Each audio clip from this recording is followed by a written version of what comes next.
that we've gone beyond some of the political challenges that have happened over the last more like 24, 36 months, so the referendum that's happened, we've then had Brexit, I think now the landscape is probably clearer for people. We've also had the unveiling of what's happening with rent controls as well, so that's now given some clarity to investors. So a lot of the uncertainty has gone, obviously Brexit still remains.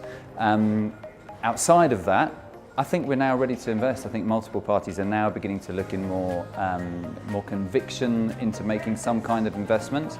It all comes down to land, and in the primary cities such as Edinburgh, actually availability of land is going to be the big challenge, and thus and the price point that you can buy into. So local authorities need to think about making land available, and think about giving favourable planning permissions for people to actually build what is much needed stock and much needed housing.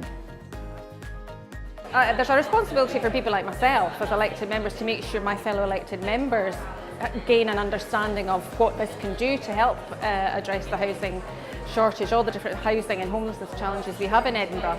Another thing in Edinburgh that's causing us a pressure is the impact of short-term lets.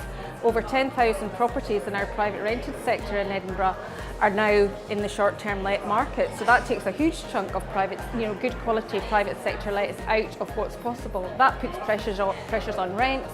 Higher rents put pressures on hard-working families, and so our homelessness numbers go up, particularly for families. We have 600 families in Edinburgh in temporary accommodation, and I think build to rent would be an absolute ideal way to provide the much needed family accommodation that we need here in Edinburgh.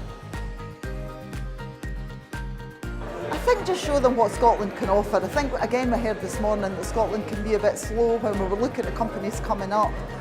We need more input from local authorities. I think the Scottish Government have been really good and really positive about trying to promote different initiatives for build to rent, but I think we could do that a wee bit more.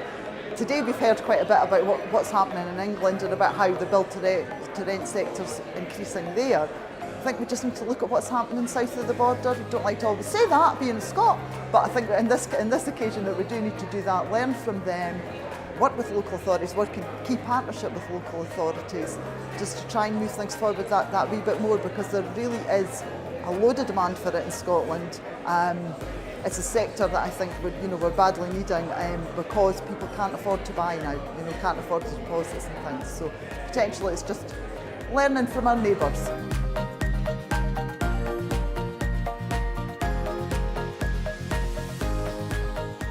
I think there is. I think there's a lot more getting the atmosphere right, getting the philosophy, getting over to people what build to rent actually is.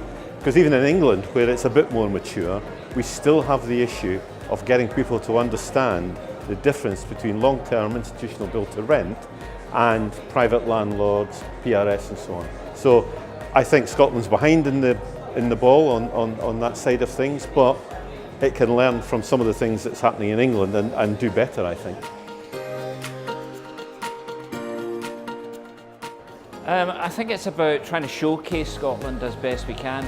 There are a lot of favourable socio-economic and demographic drivers in Scotland's favour, particularly in our main cities. It's about trying to get that kind of message out there. There's a vibrant private rented sector here at the moment that's actually growing. But that's largely being led by small investors. So the institutions, there is plenty of space for the institutions to get into the market, particularly as those small investors are coming under some threat with new tax and legislative changes. So no, the potential is most definitely there. I think from today, I think it's demonstrated that investment's there. The investment's there, the operator's there. I think we're pretty confident that the demand is there. It's about availability of land and delivery of land to enable these developments to come through. And I think there's still more that partly national government, more that local government can do to help facilitate the development of that. Well, I think the Scottish Government has reacted already to what the industry has told us. That's why we've introduced the Rental Income Guarantee Scheme, why we've brought in the additional dwelling supplement and land and buildings transaction tax. And one of the key things that we have done is put out planning advice notes to all local authorities to make it easier for them to make build to rent a reality in their areas.